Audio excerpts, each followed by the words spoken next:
La Turquie, membre clé de l'OTAN, vient de déposer officiellement une demande d'adhésion aux BRICS. Ainsi, les BRICS Plus sont voués à prendre de l'ampleur, ce qui ne peut être qu'un bon signe pour la force collective des pays en développement dans un monde multipolaire. C'est aussi un mauvais signe à plus long terme pour la domination politique et économique des Occidentaux, États-Unis en tête. Les deux moments clés dans l'accélération de la dynamique des BRICS sont 2014, lorsque la crise ukrainienne a commencé, et 2022, lorsque l'opération spéciale militaire a été lancée par la Russie en Ukraine. L'utilisation du système financier mondial comme arme par l'Occident contre la Russie a aidé les BRICS à se concentrer sur la nécessité de créer une architecture financière alternative pour les pays en développement. Une nouvelle banque de développement a été créée par les BRICS comme alternative à la Banque mondiale. Un accord de réserve conditionnel a été établi, offrant également une alternative au FMI pour les pays qui ont besoin d'accéder à un pool de réserve face aux crises monétaires. Le service de communication interbancaire SWIFT, basé en Belgique, étant devenu politisé et utilisé comme une arme de guerre, les BRICS ont décidé également de lancer leur propre système alternatif. L'objectif principal de cette politique est de réduire la dépendance au dollar pour le commerce mondial et par conséquent pour les réserves de change. Le passage de la Russie et de la Chine au commerce du pétrole en yuan, l'abandon par l'Arabie saoudite du pacte sur le pétrodollar et l'accord entre les Émirats arabes unis et l'Inde sur le commerce en roupies sont de bons exemples récents de pays qui ont choisi de dédollariser leurs économies. Bien que le dollar reste la principale monnaie d'échange mondiale, il faut s'attendre à ce que sa part dans le commerce mondial diminue lentement au cours de la prochaine décennie.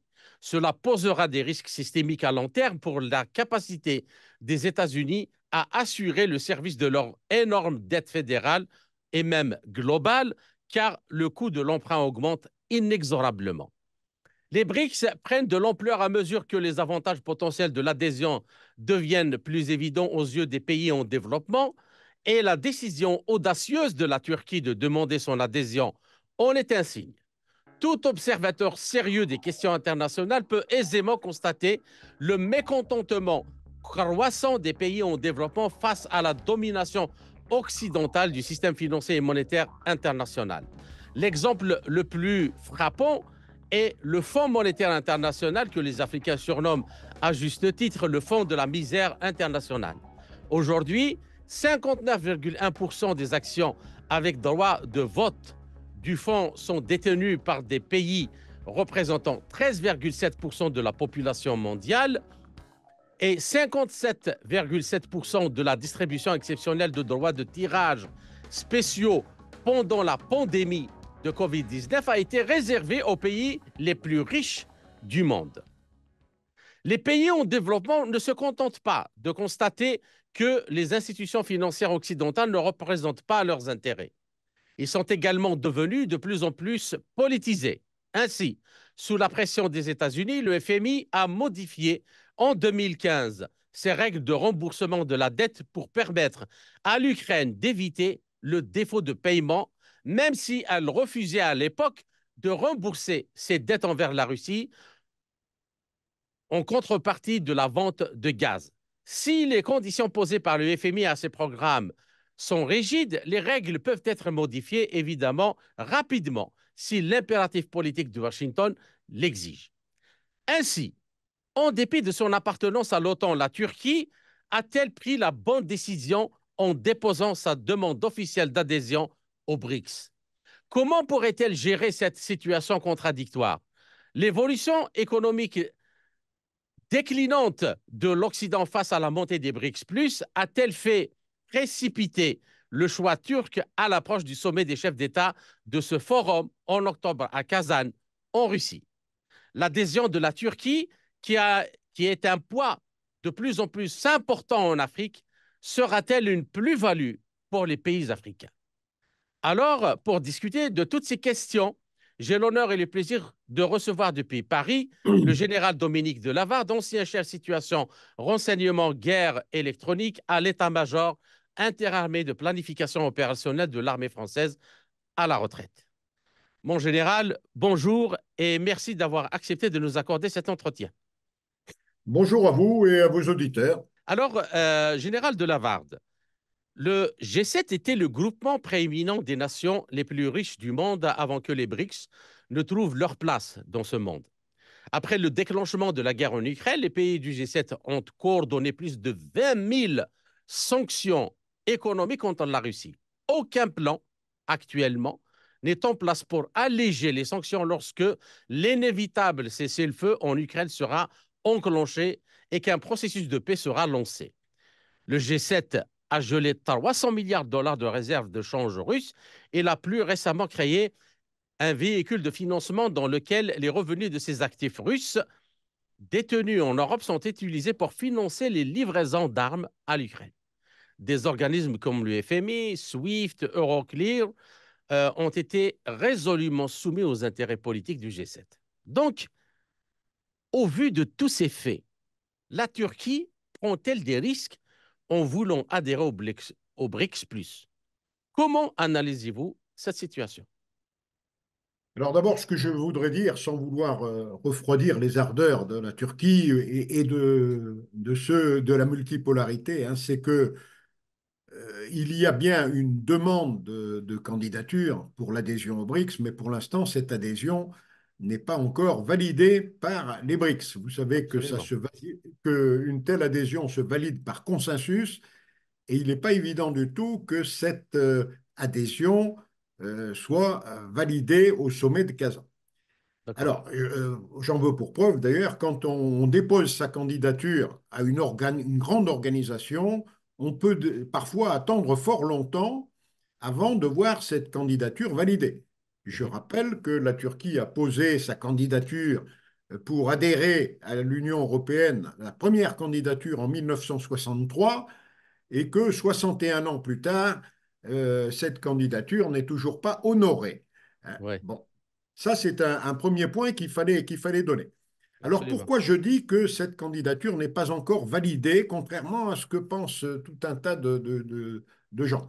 Alors je pense, moi, qu'au sommet de Kazan, compte tenu du nombre de candidatures officielles au BRICS, les, les 10 pays membres à part entière qui décident seuls qui va devenir ou pas membre des BRICS vont créer, sous présidence russe, vont créer un nouvel ensemble de pays qu'on pourra appeler pays partenaires des BRICS, mais qui ne seront pas nécessairement des membres à part entière. Mhm. Je veux dire par là que, par exemple, pour l'Organisation de coopération de Shanghai, un tel groupe de pays partenaires existe et que la Turquie, d'ailleurs, est membre partenaire de l'Organisation de coopération de Shanghai depuis plus de 12 ans. Hein, donc, je pense que la Turquie ne sera admise dans un premier temps comme membre partenaire et comme beaucoup, peut-être une dizaine ou une douzaine d'autres États qui font la queue aujourd'hui pour adhérer aux BRICS et qui ont Mhm. posé des demandes officielles de candidature aux BRICS.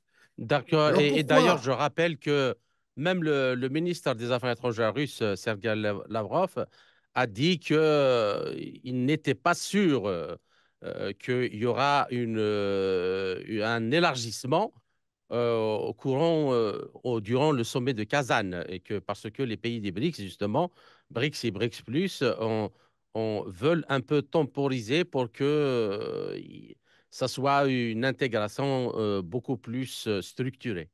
Oui, oui, oui, ils ont raison hein, de ne pas aller trop vite, hein, parce qu'après on aboutit à quelque chose comme l'Union européenne avec 30 États hein, dans lequel les gens ne sont pas forcément d'accord. Donc, dans les critères d'accession aux BRICS, il y a des critères que la Turquie ne remplit pas aujourd'hui. Et je vais vous dire lesquels. Hein. La Oui, oui. Turquie est non seulement membre de l'OTAN, mais la Turquie a signé un papier qui s'appelle le concept stratégique de l'OTAN hein, au printemps 2022, après le début de l'opération spéciale, hein, et que ce papier déclare ni plus ni moins ce concept stratégique, pose en préambule ou presque que l'OTAN a deux adversaires principaux Oui. qui sont La Chine et la la Russie. Chine et la Russie. Et la Turquie a signé ça. Oui. Donc la Turquie ne peut pas être en même temps, comme on dit en France, hein, comme dit le président Macron, il ne peut pas être en même temps, il peut pas en même temps considérer que la Chine et la Russie sont ses adversaires et en même temps demander une adhésion à un groupe dans lequel la Chine La Chine et la Russie et sont la membres Russie fondateurs. sont des membres fondateurs, hein. Donc je pense que Poutine n'acceptera pas ça. Il accepterait bien sûr si la Russie et la Chine, si la Turquie accepter de renoncer à sa participation à l'OTAN. Parce que les deux me semblent complètement incompatibles. Hein, parce qu'on ne peut pas être à la fois dedans et dehors. Et que les Absolument. principes de l'OTAN, avec une hégémonie, un hégémon US, ne sont pas du tout les principes de la multipolarité. Ça n'a rien à voir. Et donc, j'imagine que même le président Poutine va, et je pense qu'il a d'ailleurs fait des déclarations à ce sujet en pointant du doigt les difficultés qu'il y aurait à accepter la candidature turque. Alors ceci ne veut pas dire que la demande d'accès aux BRICS de la Turquie soit pas quelque chose de très important. Parce que D'accord. ça montre déjà à l'OTAN que la Turquie n'est pas spécialement satisfaite de son rôle et de sa place au sein de l'OTAN. D'accord. Bien. Alors, pour aller justement en profondeur, euh, le G20, qui devait être donc un groupement mondial plus inclusif, regroupant les 20 principales économies mondiales, lors de sa création pour se concentrer sur la stabilité financière internationale, est devenu de plus en plus dysfonctionnel à mesure que les puissants pays du G7 tentent à plusieurs reprises de politiser son programme. Les BRICS sont devenus un point de rencontre plus attrayant pour les pays en développement. Leurs valeurs de non-ingérence, d'égalité et d'avantages mutuels permettent aux pays dont les relations sont difficiles de se rassembler pour renforcer leurs relations par le biais de liens économiques mutuellement bénéfiques. D'où, donc, dans cette structure, le triangle Chine, Russie, Inde, qui au fil de l'histoire a été en proie à des tensions et des conflits. Et donc, et nous avons également le cas le plus frappant de cette année, c'est l'Iran et l'Arabie saoudite qui ont rejoint les BRICS en 2024, ce qui était presque impensable il y a quelques années à peine, mais qui a été rendu possible par un dégel progressif de leurs relations négociées par la Chine en 2023. Le Pakistan, on peut rajouter, général de Lavarde, cherche désormais également à rejoindre les BRICS malgré le rôle fondateur de l'Inde au sein du groupe. Alors, euh, mon général, ce changement de paradigme dans la gestion des affaires du monde qui pousse à la coopération au lieu de la confrontation, est-il la chose qui a poussé la Turquie à ce choix malgré tous les risques qu'elle encourt? Et c'est pour aller dans le sens de, de, de l'analyse réaliste que vous venez donner dans votre première réponse. Oui, moi ce que je pense, c'est que le G20 aujourd'hui est très divisé, hein. D'un côté, à l'intérieur du G20, vous avez le G7, mais vous avez également des pays extrêmement importants qui sont tentés et qui, un jour ou l'autre, rejoindront la multipolarité. Je veux parler par exemple, bien sûr, de la Turquie, mais également de l'Indonésie. Hein, donc Oui, ces pays-là sont tous tentés par le fait que la multipolarité, c'est les relations interétatiques sous la base du respect mutuel et de la non-ingérence. C'est tout le contraire de l'Occident otanien. l'Occident otanien, c'est l'ingérence perpétuelle, c'est la loi du plus fort, et ce n'est pas du tout dans les gènes de la multipolarité. C'est pour ça que je considère qu'effectivement, la Turquie, comme l'Indonésie et comme le Pakistan, hein, sont aujourd'hui des pays qui sont tentés à rejoindre la multipolarité et qui le feront tôt ou tard, soit en étant membre permanent des BRICS, soit en étant membre associé ou membre partenaire des BRICS. Mhm. D'accord. Alors, lors de leur première réunion en 2009, les BRICS étaient considérés comme donc un contrepoids des pays en développement au club des riches, des pays riches. C'est le G8 ou aujourd'hui le G7 depuis que la Russie a été éjectée. Alors, aujourd'hui, trois des membres fondateurs des BRICS figurent aussi parmi les 10 premières économies mondiales. Six sont membres du groupe du G20. Le groupe représente aujourd'hui 45% de la population mondiale et 28% de sa production économique. Et si l'on rajoute libérer donc de la nécessité de s'adapter à un ensemble de règles et de valeurs normatives à tendance occidentale, les BRICS ont favorisé la collaboration en donnant la priorité à l'économie et en laissant la politique suivre. C'est ce que nous avons vu avec la réconciliation entre, par exemple, l'Iran et l'Arabie saoudite. C'est le cas le plus frappant de cette année. Alors, Général de Lavarde, n'est-il donc pas surprenant que la Turquie, qui est également membre du G20, soit tournée vers les BRICS plus? Et après des décennies de tentatives d'adhésion à l'Union européenne, est-il clair que la voie est définitivement bloquée pour la Turquie pour adhérer Alors, à l'Europe? je crois d'ailleurs que, pour commencer, hein, que Oui. le descriptif que vous faites en disant que 3 pays seulement des BRICS sont dans les 10 premiers de l'économie mondiale, ceci est vrai, bien sûr, si l'on considère les, les produits intérieurs bruts de chacun de ces pays Mhm. en dollars nominal, c'est-à-dire avec comme référence le dollar.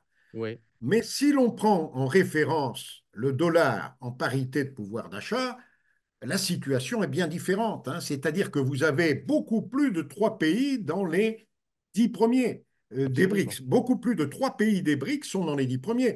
À ce moment-là, vous pouvez rajouter, La Russie? dans les pays en développement, vous pouvez rajouter le Brésil et vous pouvez bien sûr rajouter la Turquie qui, en parité de pouvoir d'achat, la Turquie est 20e puissance économique mondiale en dollars nominal.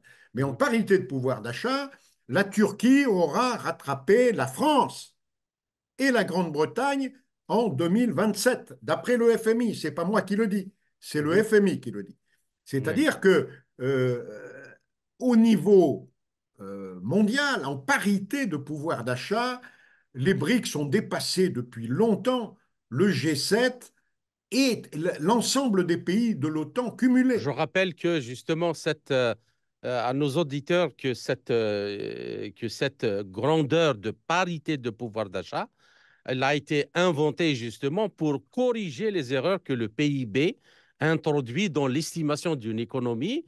Parce que dans le PIB, comme on le sait tous, il y a tout et n'importe quoi. Mais en parité de pouvoir d'achat, on ramène la valeur à ce qui est échangé réellement dans l'économie, pas autre chose.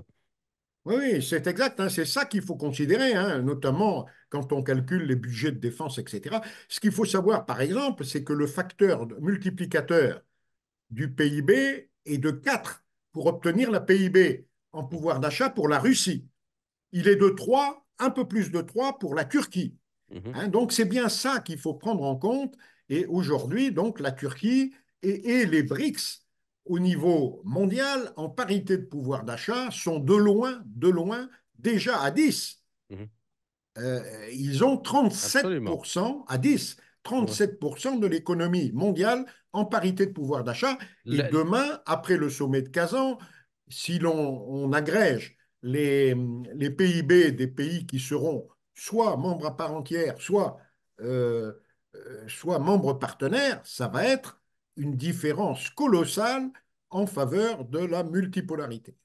Hein, donc, Et par rapport à ça, justement, juste pour le rappeler, par exemple, à ceux qui peut-être ils ont tous entendu le ministre français, enfin l'ex-ministre français de l'économie qui disait qu'on allait mettre à genoux l'économie russe, qu'on on allait la détruire, la faire effondrer.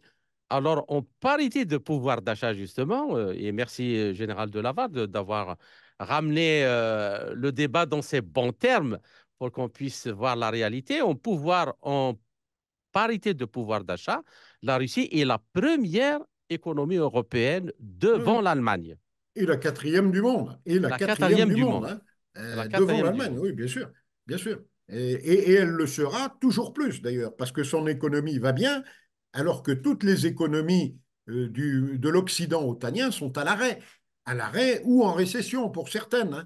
L'économie allemande va très mal, hein, et elle est rattrapée aujourd'hui tous les jours par celle de la Russie. Hein. Donc ça, ce sont des données à prendre en compte.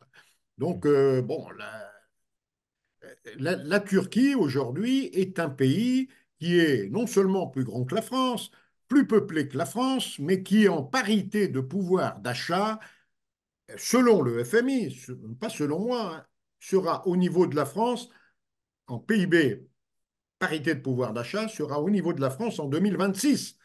Hein. Mhm, C'est dire que la France est en train progressivement de reculer en termes de parité de pouvoir d'achat, alors que les pays du Sud global et les pays de la multipolarité sont en train de monter toujours plus. Et vite, ils mhm. montent vite. D'accord. Voilà, et j'ai répondu à la question. Oui, oui, bien sûr. Alors maintenant, je vais aussi aller un peu sur les questions politiques, enfin, pour bien cerner cette chose. Et alors, à cheval entre l'Europe et l'Asie, il est très encourageant qu'un État membre de l'OTAN, euh, le premier de premier plan entretienne des relations moins conflictuelles avec le monde de développement, le monde en développement. L'objectif donc des BRICS Plus est de ne pas obliger les pays à choisir un camp contre un autre. Et puis, il existe une longue liste d'autres pays qui souhaitent rejoindre les BRICS Plus, notamment le Mexique, le Nigeria, le Bahreïn, le Pakistan, la Thaïlande et le Vietnam. Et d'ici la fin de la décennie, les BRICS représenteront pratiquement la majorité de la population mondiale. Alors, Général de Lavarde, justement, la Turquie, quand on la regarde géographiquement, elle est dans un lieu extrêmement important, mais aussi extrêmement difficile pour gérer les deux choses, les relations avec l'Est et l'Ouest. Donc, à regarder rationnellement, la situation. Y a-t-il vraiment une opposition entre l'adhésion future de la Turquie au BRICS Plus et son appartenance à l'OTAN?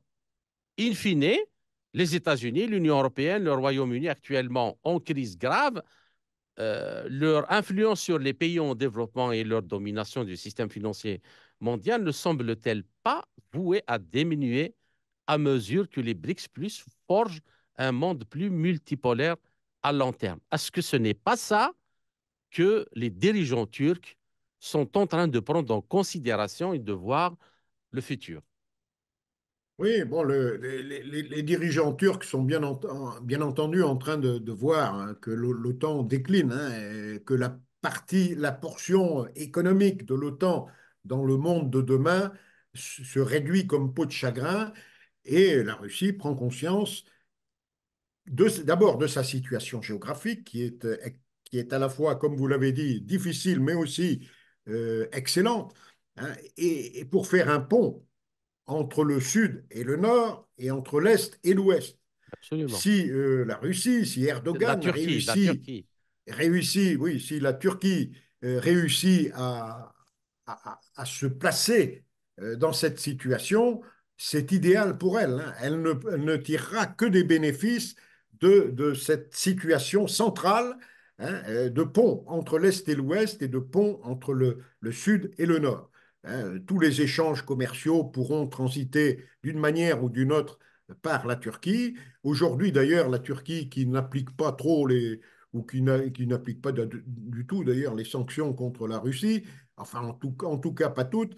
Hein, lorsque vous voulez voyager pour aller en Russie à partir de France, eh ben, vous allez à Istanbul et à partir d'Istanbul, vous pouvez aller où vous voulez dans le Mhm. monde. Hein. Donc, à la croisée des chemins, la Turquie a tout à gagner à faire ça. Mais évidemment, ça ne va pas plaire à l'OTAN. Hein. Oui, L'Occident oui. otanien va être extrêmement réluctante à abandonner la Turquie et à la laisser partir de l'OTAN. Hein, ce n'est pas son intérêt. Hein. La Turquie, aujourd'hui, en tant que membre de l'OTAN, accueille des bases de l'OTAN, notamment une base aérienne très importante à Incirlik. Hein, et c'est un point capital pour l'OTAN. Hein, et l'OTAN verra, si jamais la Turquie venait à quitter l'OTAN, ça serait un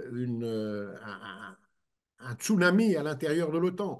Hein, donc, vous voulez, Et les rappelons OTANiens que vont la réfléchir Turquie, à deux fois et cette situation unique de la Turquie avec un pied dans chaque camp permet à la Turquie d'avoir des moyens de pression à la fois contre l'OTAN, hein, et contre, à la limite, contre les BRICS. Et c'est peut-être d'ailleurs ce qui fera qu'elle ne sera probablement pas, je peux me tromper, mais qu'elle ne sera probablement pas admise comme membre à part entière. Parce que si elle l'était, c'est qu'elle aurait monnayé cette adhésion à part Mhm. entière, hein, contre beaucoup de choses, en particulier, par exemple, avec une réconciliation sans condition avec la Syrie, hein, c'est-à-dire avec l'évacuation de ses troupes du territoire syrien, par Mhm. exemple. C'est une monnaie aussi d'échange dans ces négociations, dans ces négociations internationales. Et puis peut-être aussi, elle prendrait de manière peut-être pas ouverte, mais secrète, ses distances avec l'OTAN.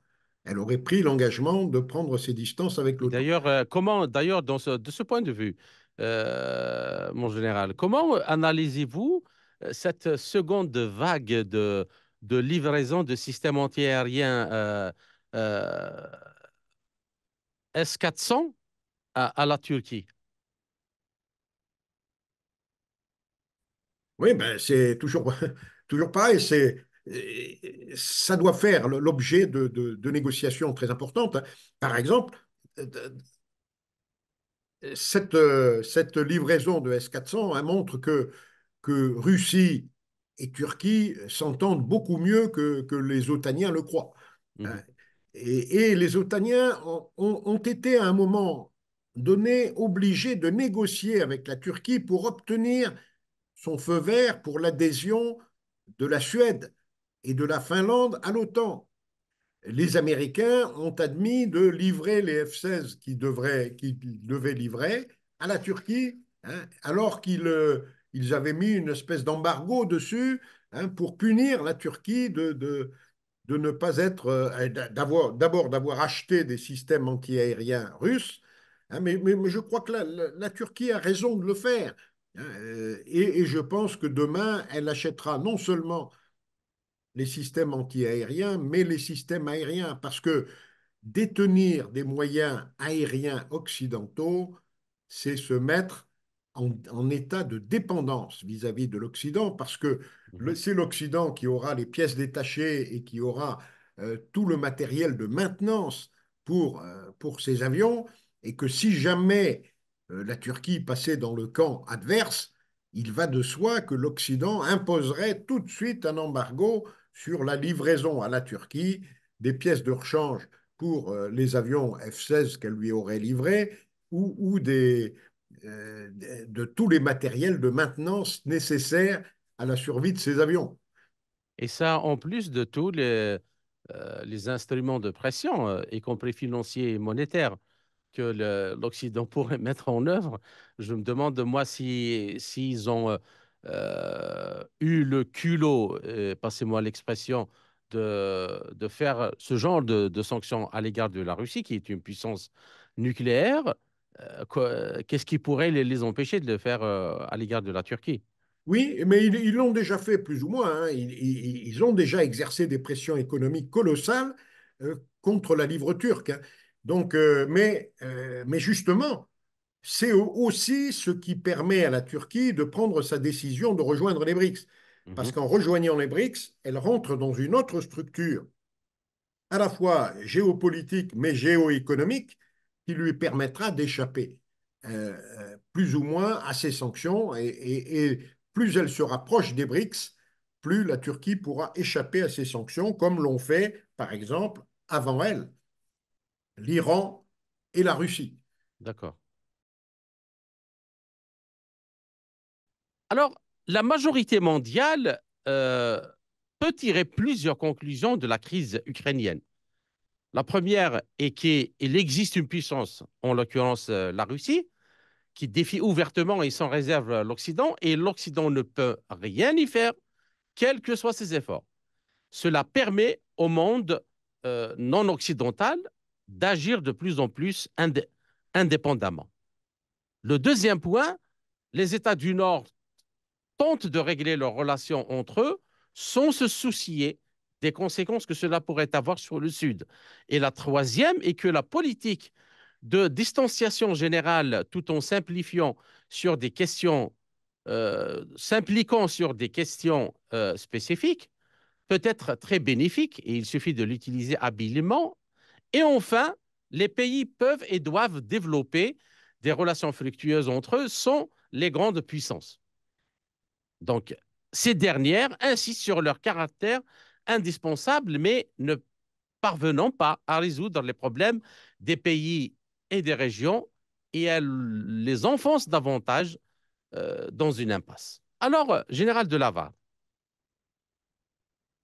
l'essor des BRICS et l'expansion des BRICS plus à la Turquie, et probablement au Venezuela aussi, et qui a déposé sa demande, prévue cette année ou non, annonce-t-il l'avènement d'une nouvelle ère dans laquelle l'unipolarité n'a plus cours et dans laquelle le Sud global appelle à la fin du système actuel défaillant? Oui, je pense que c'est ça, hein. La- le système occidental basé sur l'hégémonie des États-Unis pour un nouveau siècle et dirigeants fixant les règles et les imposant au monde sous peine de sanctions ou sous peine d'opérations militaires, ce système-là est terminé déjà et sera de plus en plus terminé demain. La bascule a eu lieu, c'est fini. On ne Mhm. reviendra plus en arrière. Le chef d'état-major des armées françaises a dit cela. Il a dit cela lors d'une L'actuel, interview l'actuel, en disant qu'on l'actuel allait chef vivre. d'état-major, Oui, oui, le chef d'état-major des armées françaises l'actuel, en ouais, exercice en a dit exercice, cela d'accord. lors d'une conférence oui, d'une conférence de presse ou d'un interview ou d'un exposé devant tous les patrons des grandes entreprises françaises, hein, du MEDEF ou d'autres organismes. Il a dit que notre monde occidental était contesté et que c'était fini, quoi, on ne connaîtrait plus jamais que nous allions vivre en Occident des temps très durs et que nous ne connaîtrions plus jamais le monde d'avant. Donc le Mhm. monde d'avant, il est fini, il est terminé. C'est fini. On est passé à autre chose et cette autre chose, ça s'appelle la multipolarité. Que l'Occident le veuille ou non, que les États-Unis le veuillent ou non. C'est fini. C'est fini.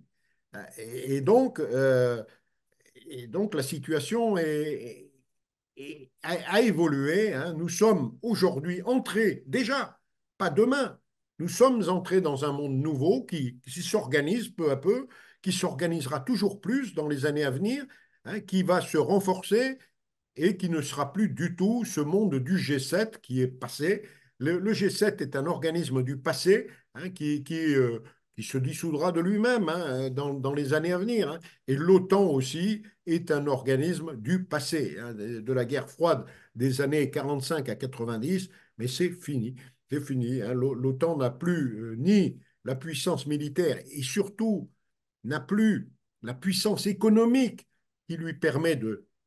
C'est la puissance économique qui permet à la puissance militaire d'exister. Absolument, Sans la absolument. puissance économique, il n'y a pas de puissance, ou il n'y aura plus de puissance militaire, et c'est ce qui est en train d'arriver à l'Occident otanien. L'Occident otanien perd sa suprématie économique et le perdra toujours plus, hein. Aujourd'hui, toutes les données du Fonds monétaire international, de la Banque mondiale, de tout ce que vous voulez, indiquent que l'Occident otanien est à l'arrêt, voire en récession pour certains pays, et que les pays de la multipolarité continuent leur croissance des fois à des rythmes très élevés, hein. La Chine, l'Inde sont des pays qui ont des croissances supérieures à 5% par an, alors que les pays de l'Occident otanien sont plus proches de 1% quand ils sont positifs. Quand ils sont positifs, certains sont négatifs ou seront négatifs, hein. Donc, si vous voulez, sur une autoroute de la croissance économique, l'Occident otanien roule à 60 à l'heure et les pays de la multipolarité roulent à 180. C'est Mhm. fini, hein. D'accord, L'Occident otanien a perdu la partie sur le plan économique et donc à terme sur le plan militaire. d'accord. Alors maintenant, par rapport à beaucoup d'organisations, j'aimerais bien qu'on pose aussi cette problématique. Alors, nous avons, Général de Lavarde, les BRICS se définissent comme un partenariat stratégique et se positionnent aujourd'hui, en premier lieu, comme un instrument de négociation avec les pays industrialisés du G7 pour renforcer leur position dans la gouvernance mondiale. Alors, pour ce faire, les pays membres déploient leurs actions dans le cadre de ce format, mais également dans l'ensemble des autres espaces bilatéraux, régionaux, multilatéraux, sectoriels, comme le G20, l'OMC, le G77, c'est-à-dire le groupement des pays non alignés plus la Chine, Organisation de Shanghai, et enfin les nouvelles routes de la soie, comme projet économique galvanisant beaucoup de régions dans le monde. Et avec les BRICS, l'ensemble renforce encore désormais son déploiement géographique en se consolidant en Afrique et en s'élargissant au Moyen-Orient, ouvrant ainsi un nouveau chapitre de son institutionnalisation progressive. Alors, Général de Lavarde, comment voyez-vous le rôle de la Turquie au sein de ce forum, c'est-à-dire des BRICS, notamment en Afrique, où Ankara a su tisser des relations économiques et militaires qui progressent rapidement depuis plusieurs années. Oui, mais je crois que la croissance économique de la Turquie va exploser avec sa position, justement, que ce soit comme pont, je l'ai dit tout à l'heure, sa position à la fois géographique, mais aussi géoéconomique, comme un pont entre le sud et le nord, et l'est et l'ouest. La Turquie va exploser dans les prochaines années et sera à terme, non seulement dans les 10 premiers, elle est déjà dans les 10 premiers en parité de pouvoir d'achat, mais elle va monter progressivement, hein, et se situera entre la huitième et pourra atteindre la huitième place derrière des grands pays, hein, comme la Chine, les États-Unis, la Russie, le Japon qui est en train de décliner très vite, hein. Ouais, ouais. Il n'est pas exclu du tout, par exemple, que la Russie dépasse le Japon dans les années à venir, hein. Le Japon baisse et la Russie monte en termes économiques. Donc, à un moment ou à un autre, il y aura un croisement, hein. Et la Russie, qui est quatrième puissance économique mondiale, pourrait monter. Eh bien, c'est un peu pareil pour la Turquie, hein. La Turquie, grâce à l'investissement, à son investissement tous azimuts, c'est-à-dire à la fois vers le sud, Mhm. en Afrique, mais aussi vers l'Est, avec ces bonnes relations ou les bonnes relations qu'elle entend construire avec la Chine et la Russie, hein, l'économie turque va Non, progresser très vite. justement par rapport à l'Afrique, Général de Lavarde. Donc, si la Turquie, euh, même si elle n'adhère pas comme un membre à part entière au BRICS ou au BRICS+, établir un lien très, très important avec la Russie et la Chine. Alors, ce trio, si l'on lui rajoute l'Inde, si on lui ajoute l'Iran en Afrique, il sera bien plus puissant pour donner non, le minimum qu'on puisse dire, donner les moyens aux pays africains de bien négocier leurs intérêts. Oui, oui, oui, bien sûr, hein, bien sûr, hein, la Turquie n'est pas un petit acteur en Afrique, hein, elle l'a montré dans l'affaire libyenne, hein, elle a participé aux opérations en Libye, hein, donc c'est pas un partenaire négligeable, hein, et bien Mhm, au contraire, et ce pays est appelé à prendre toujours plus d'importance dans les relations avec l'Afrique, surtout s'il entre dans la multipolarité comme beaucoup de pays africains aspirent à le faire aujourd'hui. mhm. D'accord. Alors, pour plus aller en détail dans cette question-là, du point de vue économique, des liens entre la Turquie en Afrique, euh, il est clair qu'un rapprochement politique a également amplifié les échanges économiques entre les partenaires. Donc, le volume des échanges commerciaux entre la Turquie et l'Afrique a été multiplié par 8 en 20 ans, c'est-à-dire de 5,4 milliards de dollars en 2003. Il atteint actuellement les 40,7 milliards de dollars en 2024. Et la guerre en Ukraine a finalement renforcé cette coopération entre les deux parties, quand la Turquie a modéré les discussions de l'accord céréalier de juillet 2022, hein, qui a permis d'éviter une crise alimentaire sur le continent africain. Et puis, on a cette coopération économique repose sur plusieurs secteurs économiques en faveur des deux parties. Une locomotive apparente de cette coopération est certainement Turkish Airlines, qui reste la compagnie aérienne non africaine qui dessert le plus grand nombre de destinations sur le continent, 62 aéroports dans 40 pays. Et la compagnie facilite ainsi les voyages d'acteurs publics et privés et établit la connexion physique entre le continent et la Turquie. Alors, par rapport à ce bilan, comment analysez-vous cette dynamique économique que la Turquie a réussi à maintenir en Afrique et comment voyez-vous son évolution dans le cadre des BRICS? Oui, ben, l'évolution ne peut être que largement positive, hein, mais Mhm. dans ce rapprochement entre l'Afrique et entre les pays en développement, on va dire, hein, et la Turquie, il y a un facteur qui a joué tout autant que la guerre en Ukraine. C'est Oui, bien sûr la guerre à Gaza.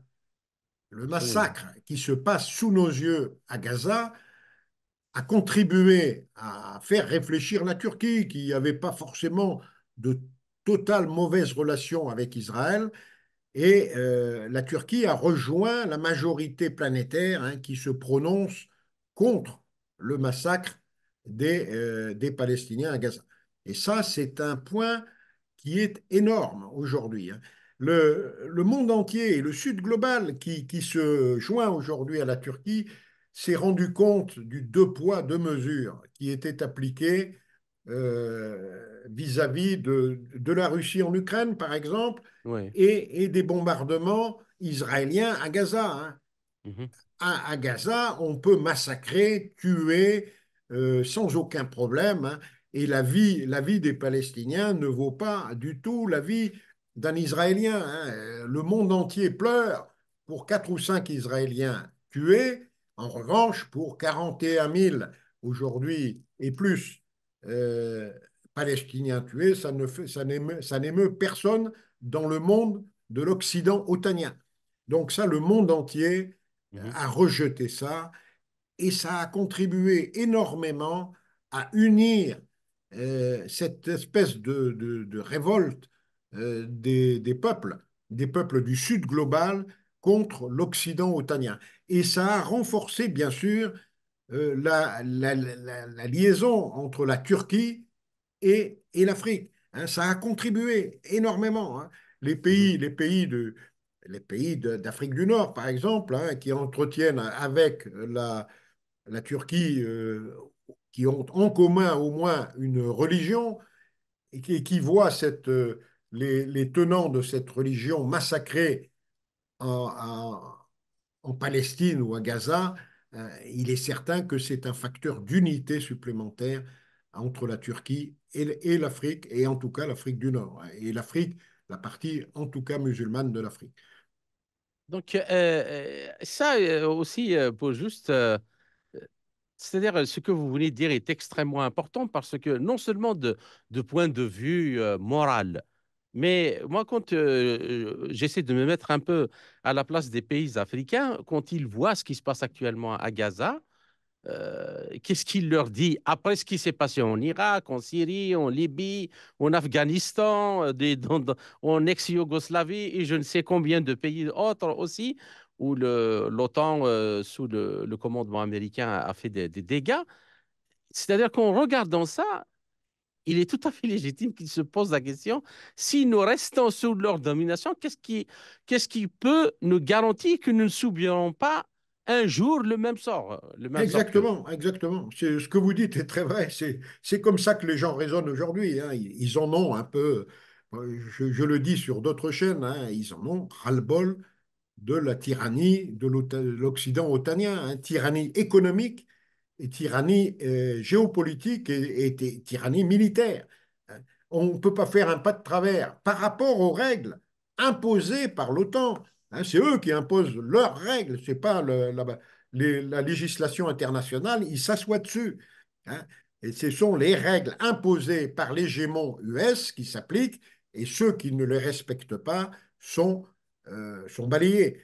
Et, et quelque chose est en train de se passer aussi au niveau mondial, hein, qui a un rapport avec ce que nous traitons aujourd'hui. Hein.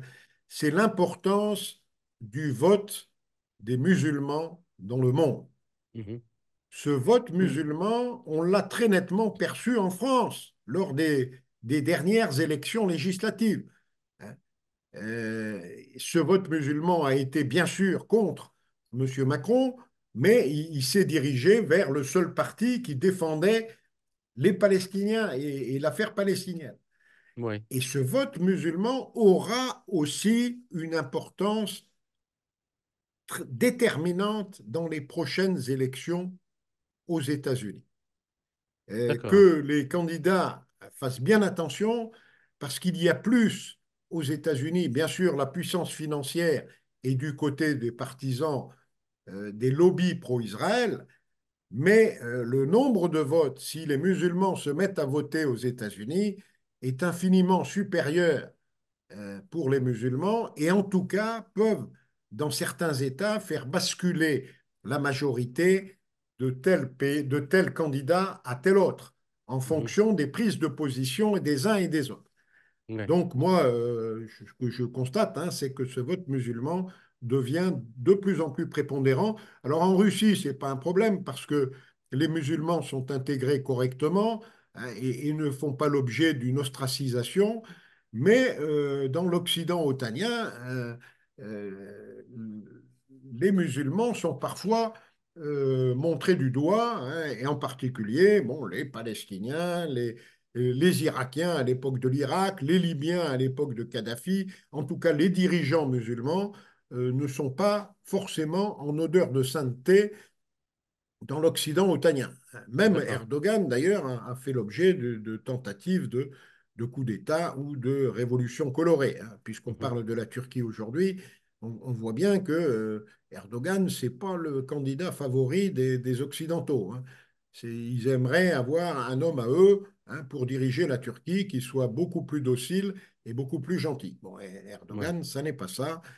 Mais ce que je voudrais dire aujourd'hui, hein, c'est que l'Occident otanien a intérêt à faire attention, hein, et à prendre en compte surtout prendre en compte le vote des musulmans. D'accord. Il a été aussi déterminant, le vote musulman, lors des élections en Grande-Bretagne. Hein. Mhm. Récemment, quand le Parti conservateur s'est fait balayer, bon, les musulmans ne sont pas aperçus que dans le Parti travailliste, il y avait les mêmes. Hein. C'était Mhm. les mêmes que dans le Parti conservateur et qui n'étaient pas D'accord. Monsieur Starmer n'est pas forcément un adepte Alors, de... Général de Laval, pour continuer sur le même élan, le secteur qui a surtout profité des rapprochements diplomatiques et politiques entre la Turquie et les pays africains est le secteur de la construction. Donc, c'est à ce titre que les entreprises turques sont en compétition, il faut le dire, en compétition vraiment avec la Chine et la France pour la construction d'infrastructures telles que des routes, des complexes commerciaux et sportifs.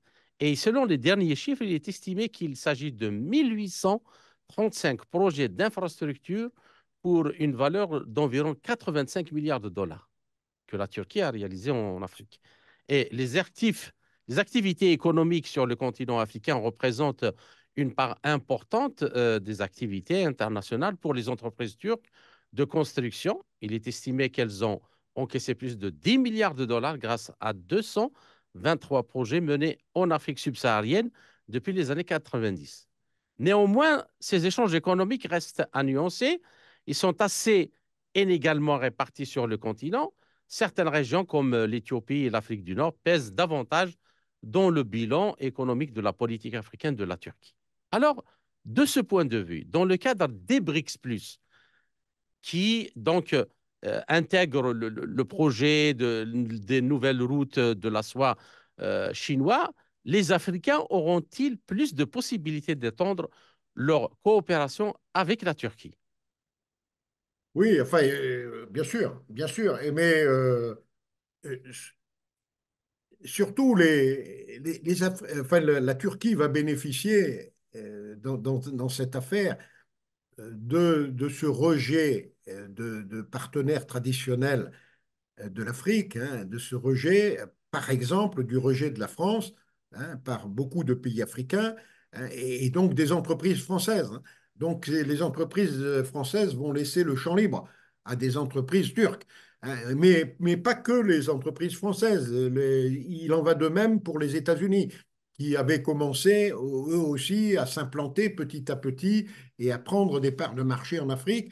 Bon, c'est fini ou c'est en train de se terminer, quoi.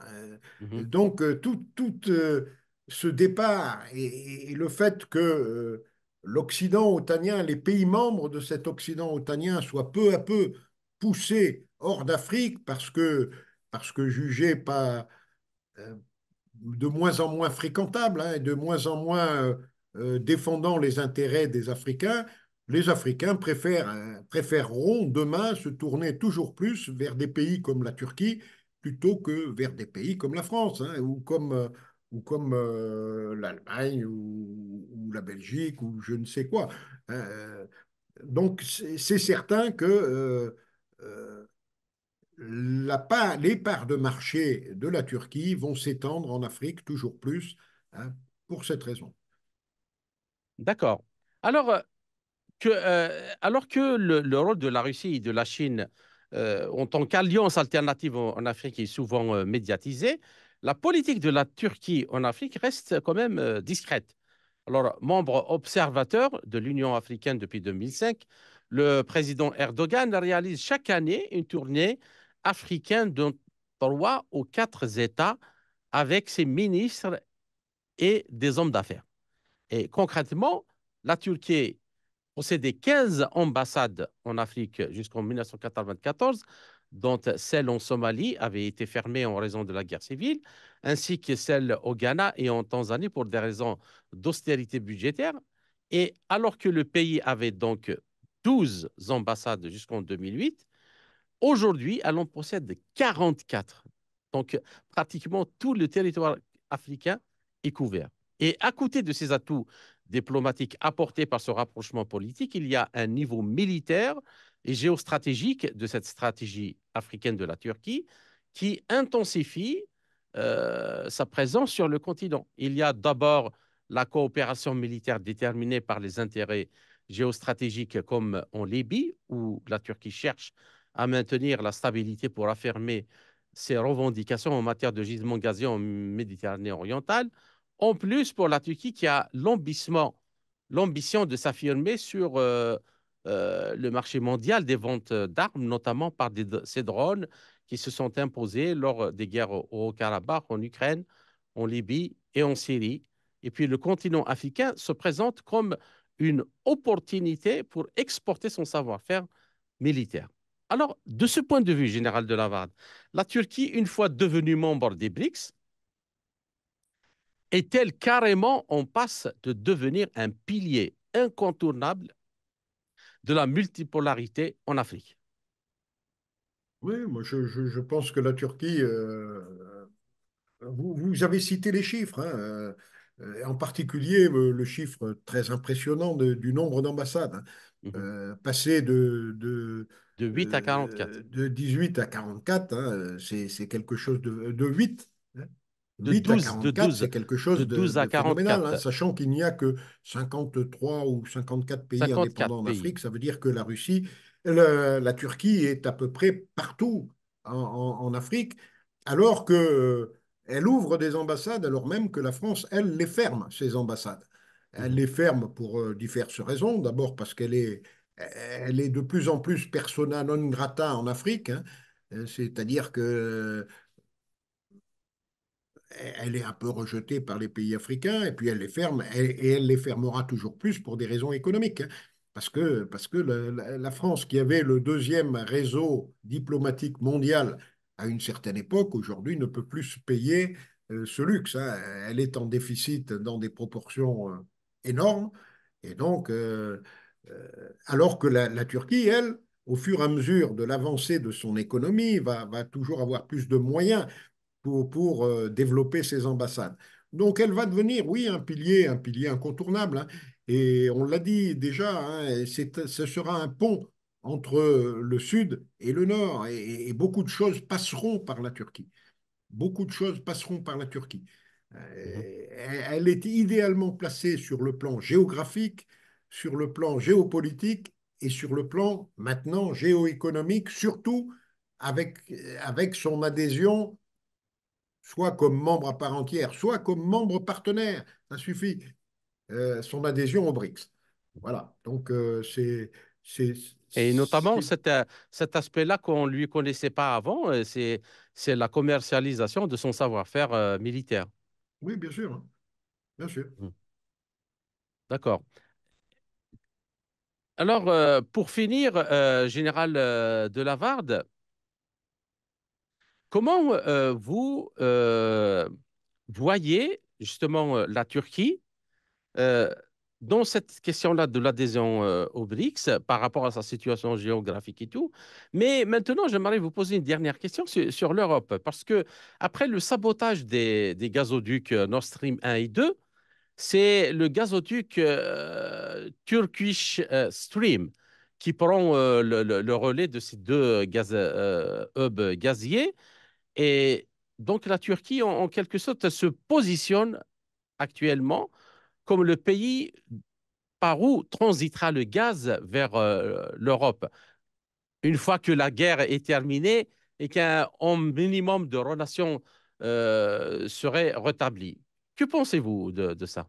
Ben oui, ben, c'est ça, hein. La Russie va devenir un intermédiaire La obligé, tant Turquie. que la guerre ne sera pas terminée, entre l'Est et l'Ouest de l'Europe, hein. Et c'est par la Turquie que, vous l'avez dit, que vont transiter les affaires. Cela dit, bon, dès que je pense que cette guerre, elle ne va pas durer éternellement, et que dès qu'elle sera terminée, les Européens seront très pressés de remettre en œuvre. D'abord, ils devront rembourser, bien sûr, à la Russie tout ce qu'ils auront volé à la Russie, hein, c'est-à-dire les avoirs russes et les dividendes les intérêts de ces avoirs.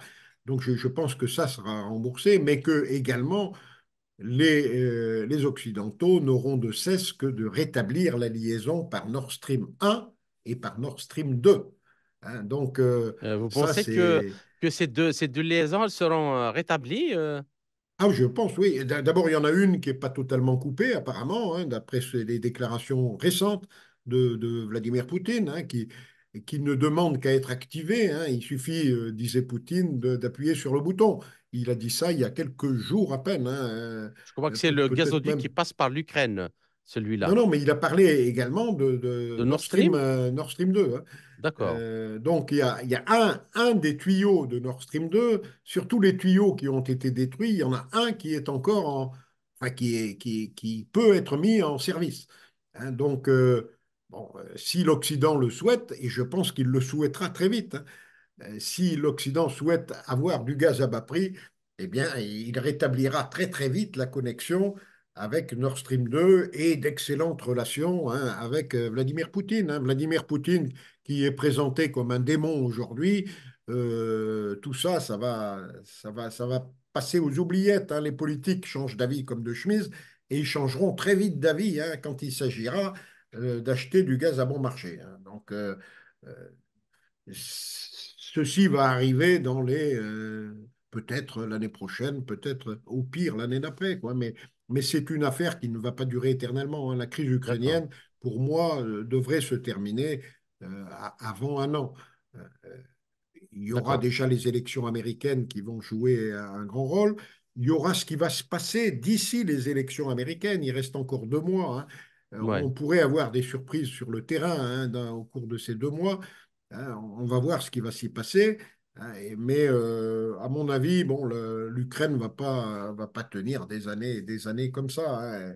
Elle a perdu, elle est exsangue, économiquement, elle est en faillite, d'après le FMI, hein, d'après les agences de notation, pardon, hein, qui l'ont mise en état de pré-faillite. Hein.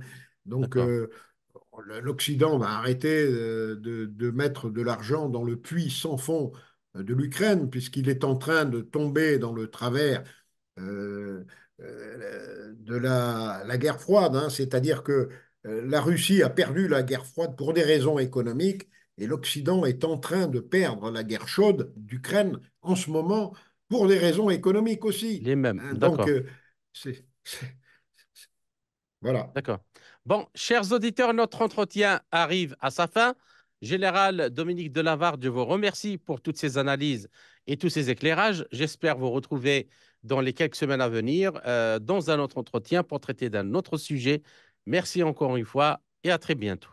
Et merci à vous de m'avoir invité et merci à vos auditeurs de m'avoir écouté. Tout l'honneur est pour nous.